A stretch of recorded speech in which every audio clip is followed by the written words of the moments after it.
Hello, everybody. It's your boy Jmulls of Jmulls Gaming here today with my first impressions for Pokemon Scarlet and Violet. And oh my god, has the reactions to this game, or these games for that matter, been freaking negative from what I've seen. The bugs, the glitches, we'll get to that, but I want to talk about the game itself because there's some genuine good direction pivots in this game. Some things that give me hope for Pokemon's future. Let's get into that. Mechanically, it seems multiple steps in the right direction.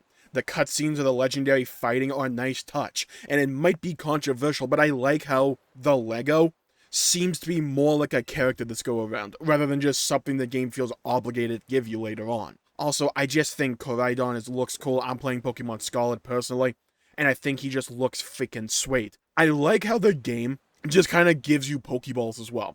They've been doing this for the past couple of generations, and I like the direction change. Where up front, they will give you like 20 Pokeballs, or a lot of them, and they just tell you to go at it as you progress the main story. I like collecting Pokemon in this game. It's one of the things I find enjoyable about the overall formula for Pokemon, is going around and collecting them all. As I can do that while I do the gyms, and now I get XP for it, so I don't feel like I'm leaving my Pokemon in the rearview mirror as I replace them constantly.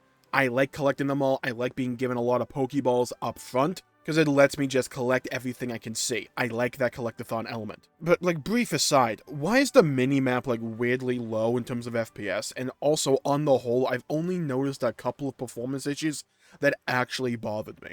The shadows on one building in the intro cutscene, those were pretty glitchy, and in the cave when I tried to go down to get 2 Pokeballs, the game couldn't decide if it wanted me to RP walk alongside Koraidon or let me run to get those Pokeballs, since I was off the beaten path. So my guy just kind of like glitched out for a little bit. But again, back to the positives for a minute. Being able to slide is pretty cool. I don't know if that was in Arceus because I didn't play Arceus, but if it was, I feel like that's a really good direction pivot for the series. Having these more open lanes and routes to take, at least early on. I'm assuming the world gets a little bit more open as it is, as where I am right now, right after the lighthouse. It feels more open, and I like that sense of adventure, because that's when Pokemon is at its best, is when it gives you that sense of adventure, a whole world of new Pokemon to go and collect, and a whole bunch of new gyms and trainers to fight. It has a very simplistic gameplay loop, but it's a very enjoyable and engaging one. It's one of the reasons that Pokemon has lasted the test of time, or at least bested the test of time. Because at its core, Pokemon is a very enjoyable game. And they're taking directions to expand on what makes Pokemon so good, that sense of adventure in my opinion. But it's everything surrounding that is an issue in my opinion. And I was writing this script as I was playing, and the second you get out of the cave, like you can tell they stopped QAing around here, or I just noticed the issues way more. So you get to the top of the lighthouse, right? And they do this panning shot of the overworld and show you things off in the distance, and it just looks ugly. And the game keeps telling you, see, look how beautiful this world is, and it's like 2 colors. It's like water and brown, or like a light green, so maybe 3. It looks like Ocarina of Time with a few more polygons and less of a color palette. It is a rough looking game, and the FPS drops on various animations in the distance can be and are quite jarring, like the signpost in the first town that moves around in about 1 FPS, while the trees actually have, like, you know, some kind of animation to them. I'm not joking, it catches you off guard sometimes. And it's funny because I keep seeing comparisons being made to Xenoblade 3, and yes, I have just played that game, and going from that to this feels like I'm going from a PS5 to an N64. Like, I get the time constraints, so I get why the game is kind of like this. I don't blame the devs though, but Pokemon is too big of a franchise to look this poor. I blame the decision makers who had the idea to keep releasing Pokemon games at this pace. It's just not feasible in my opinion. Like, I'm sure Pokemon Scarlet and Violet will sell. Hell, I bought them because I enjoy Pokemon. But it's not a good look for your franchise when your big new generational game has this many issues, and a lot of the PR that it's getting is all around these issues. It's not a good look in my opinion. Look,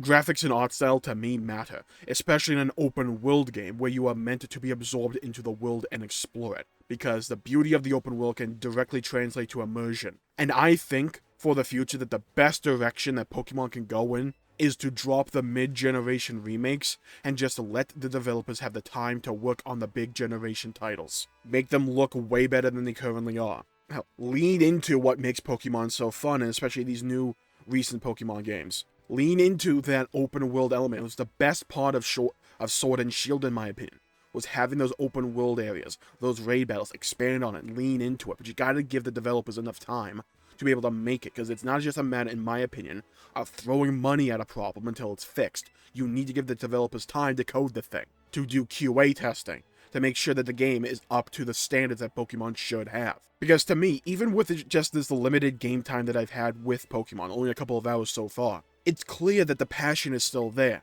And I see where they're trying to innovate and bring new elements into the formula and expanding on them. Because for the most part, from what I've seen and played, it's a genuinely good direction to take. I love the open world sections.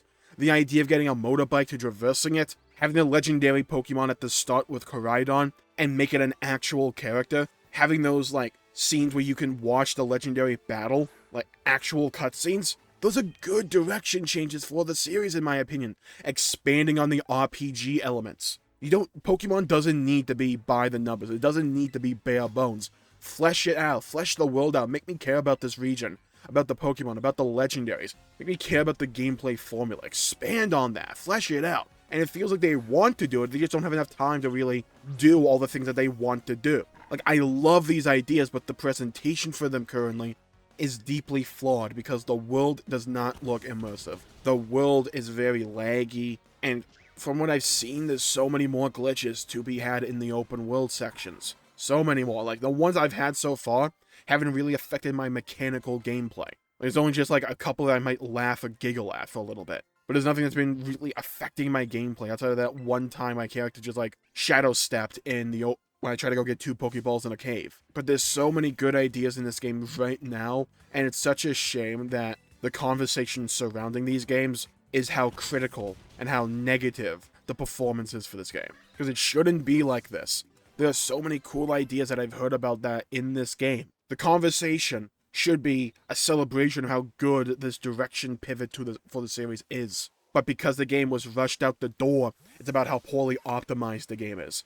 How bad the game looks. And the fact that people are even pointing to Arceus saying, look how good that game looks in comparison, the fact that that conversation's even being had is an indictment on the current Pokemon release cycle, in my opinion. So I'm going to call the video there for the day. Right now, TLDR, very fun game so far. It's good Pokemon from what I've played so far. It's just the performance and the optimization around the game, the graphics, all that art style surrounding it, that's lacking.